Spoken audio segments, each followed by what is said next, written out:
నీకు అంత కోపం ఎందుకు వచ్చింది ఓసరి వెళ్ళని దేవుడు అడిగాడు అనుకో, ప్రభువా నువ్వు నాకు స్వతహాగా రంగులు ఇట్టావు, నేను మారానంటే ఒక అర్థం ఉంది.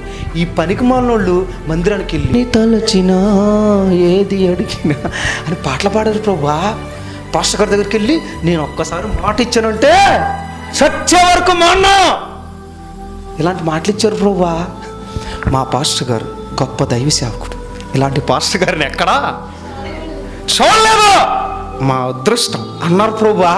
బయటికి వెళ్ళి పాస్టర్ గారి గురించి తప్పుగా మాట్లాడారు ప్రభువా, నాకు సిగ్గేసి తల దించుకున్నాను ప్రభు వీళ్ళని చూసి అని ఎవరు చెప్పుతారు సాక్ష్యం?